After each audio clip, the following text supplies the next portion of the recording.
ఈరోజు ఆంధ్ర రాష్ట్ర వ్యాప్తంగా కూడా వైఎస్ఆర్ కాంగ్రెస్ పార్టీ ఏదైతే గతంలో చంద్రబాబు, నారా లోకేష్, పవన్ కళ్యాణ్లు ఎన్నికల ముందు ఇచ్చిన వాగ్దానాలను నిలబెట్టుకోవాలని చెప్పని నారా లోకేష్ పాదయాత్రలో ఏదైతే పెట్రోల్ బంక్ చూపెట్టి ఆ రోజు కామెంట్ చేశాడో, అదేవిధంగా వారి యొక్క సమావేశంలో మాట్లాడాడో, ఆ రోజు పెట్రోల్ రేటు 100 రూపాయలు ఉన్నది, దాంట్లో 28 రూపాయలు ట్యాక్స్ రూపంగా జగన్మోహన్ రెడ్డి గారి ప్రభుత్వం వసూలు చేస్తుందని చెప్పని హేళన చేసే రోజు మా ప్రభుత్వం రాగానే మేము ట్యాక్స్లో సగం తగ్గిస్తామని చెప్పిన పెద్ద మనిషి ఎన్నికలు అయిపోయినాయి, 2 ఏళ్ళు అయిపోతుంది.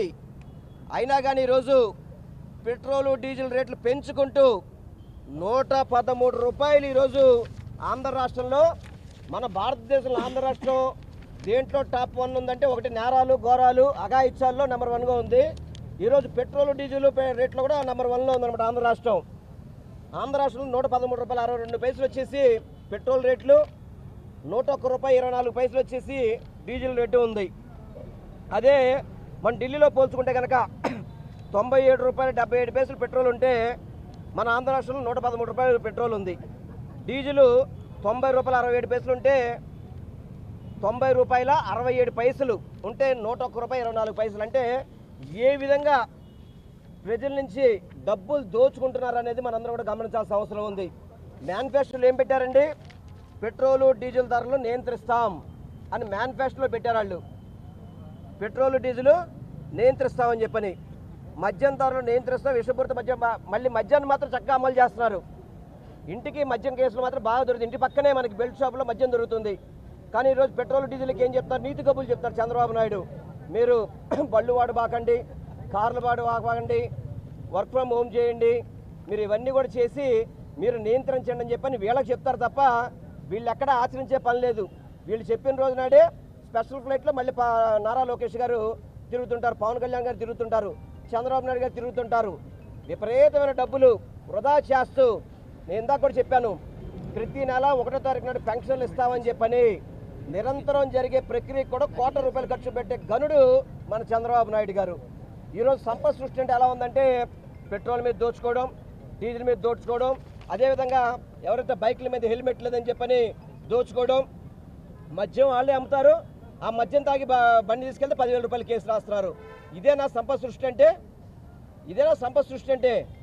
సంపద సృష్టి అంటే మీరు ఫెసిలిటీస్ పెంచాలి, దాని ద్వారా వచ్చే వ్యాపారాలు పెంచాలి, ఆ వ్యాపారాల ద్వారా వచ్చే ట్యాక్స్లు పెంచాలి తప్ప వ్యాపారాలు తగ్గిపోయినాయి, జిఎస్టీ తగ్గిపోయింది. ఈ రాష్ట్రంలో క్రైమ్ రేటు విపరీతంగా పెరిగిపోయింది.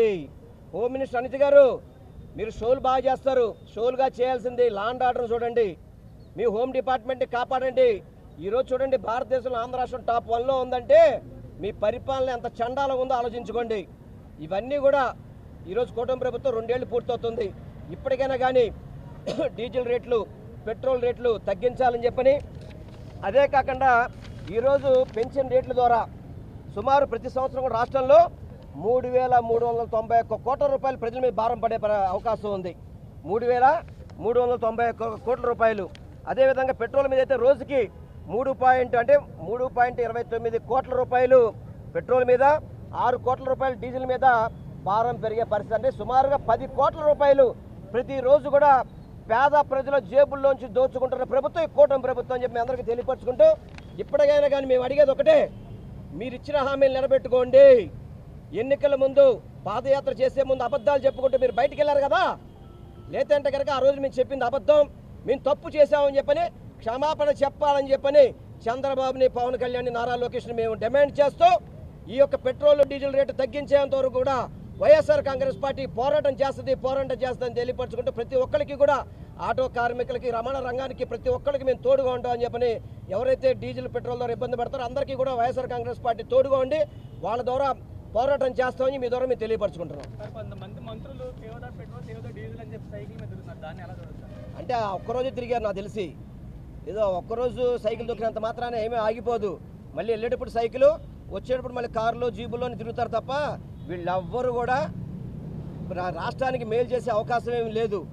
ఊరికే ఆ రోజు వీడియో కోసమో టీవీ కోసమో మేము నిరసన చేసాం కదా, ఇప్పుడు ఆటో మీద మేము నిరసన చేసాం కదా, ఆ విధంగా వాళ్ళు ఆ విధంగా మోడీ గారు చెప్పారు.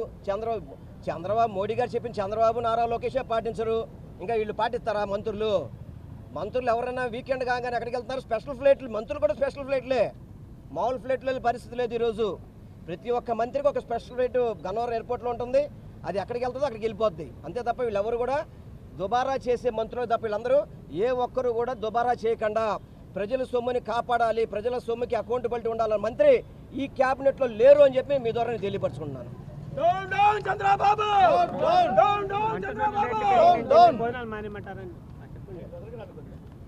అందరికీ నమస్కారం. ఈరోజు మన విజయవాడ నగరం పశ్చిమ నియోజకవర్గంలో మాజీ మంత్రివర్యులు వెల్లంపల్లి శ్రీనివాసరావు గారు ఆధ్వర్యంలో ఎమ్మెల్సీ రాహుల్లా గారు, ఆసిఫ్ గారు, పుణ్యశీల గారు, ఇంకా మా కార్పొరేటర్లు, మాజీ చైర్మన్లు, పార్టీ నాయకులు, కార్యకర్తలు అందరం కలిసి ఈరోజు పెద్ద ఎత్తున డీజిల్ పెట్రోల్ ధరలు విపరీతంగా ఆంధ్ర రాష్ట్రంలో పెరిగినాయి. దీనికి మేము నిరసనగా ఈరోజు ఆటోని మేము తాళుతో లాగడం కానీ, అలాగే ఎంఆర్ఓగాకి మేము రికమెండేషన్ ఇవ్వటం కానీ చేయడం జరిగింది. ఎందుకు ఆంధ్ర రాష్ట్రంలో మాత్రమే డీజిల్ పెట్రోల్ ధరలు విపరీతంగా పెరిగినాయి? ఎందుకు మిగతా రాష్ట్రాలలో 110 రూపాయల లోపులు ఉంటే ఇక్కడ మాత్రం 113 రూపాయల 67 పైసలు ఈరోజు ఆంధ్ర రాష్ట్రంలోన ఎందుకు ఇంత పెరగాల్సి వచ్చింది? గతంలోన ఇదే నారా లోకేష్, ఇదే నారా చంద్రబాబు నాయుడు గారు ప్రతి ఒక్క ఏదైతే పెట్రోల్ బంకులు ఉన్నాయో పెట్రోల్ బంకుల దగ్గరికి వెళ్ళి సెల్ఫీలు దిగి మీరు ఆంధ్ర రాష్ట్రం మొత్తం ఊదరగొట్టుకొని తిరిగారే, మీరు చిరత భజన చేసుకొని తిరిగారే, మేము వస్తే పూర్తి స్థాయిలో పెట్రోల్ డీజిల్ ధరలు నియంత్రిస్తాం, మేము ఏదైతే 27 రూపాయలు ఇక్కడ ట్యాక్స్ పడుతుందో అది అందులో 50% మేము తగ్గిస్తామని చెప్పుకొని తిరిగారే. మరి ఈరోజు మీరు ఇచ్చిన వాగ్దానాలు ఏమైనాయి? మీరు చెప్పిన ప్రతి ఒక్క మాట నీటి మూట కింద ఈరోజు ఆంధ్రప్రదేశ్లో తయారైంది. పేద వర్గాలు, బడుగు బలహీన వర్గాలు, మధ్య తరగతి వాళ్ళు తిరగలేని పరిస్థితి ఈరోజు రోడ్ల మీద ఏర్పడింది అని అంటే నిత్యావసర ధరలు, కరెంటు ఛార్జీలు, చివరికి రిజిస్ట్రేషన్ ఛార్జీలు కూడా 50% మీరు పెంచారే. ఈరోజు సామాన్యులు కానీ పేద ప్రజలు కానీ బతికే పరిస్థితి ఆంధ్ర రాష్ట్రం లేకుండా చేస్తున్నారే. మీరు ఇస్తామన్న సంక్షేమం కూడా అరాకొరగా 1-2 ఇంప్లిమెంట్ చేసి మిగతా మీరు చెప్పిన సూపర్ 6, సూపర్ ప్లాప్ చేసి కూర్చున్నారే. ఇంత దారుణమైన పరిస్థితుల్లో ఆంధ్ర రాష్ట్రంలో మీరు నెలకొల్పుతున్నారే. ఈ పాపం పూర్తిగా చంద్రబాబు నాయుడు గారిది, నారా లోకేష్ గారిది అని చెప్పి తెలియజేస్తున్నాం. తక్షణమే పెట్రోల్ డీజిల్ ధరలు తగ్గించకపోతే మా జగన్మోహన్ రెడ్డి గారి ఆదేశాల మేరకు ఆంధ్ర రాష్ట్రం మొత్తం ఇంకా మీరేదైతే మేనిఫెస్టోలో పెట్టారో మీరు పెట్టిన హామీలనే మీరు నెరవేర్చకపోతే మేము ఇంకా రాష్ట్ర వ్యాప్తంగా ఈ ఒక కార్యక్రమాలు అన్నది, ఒక ధర్నాలు కానీ నిరసనలు అన్నది కానీ మేము ఉధృతం చేస్తామని తెలియజేస్తున్నాం.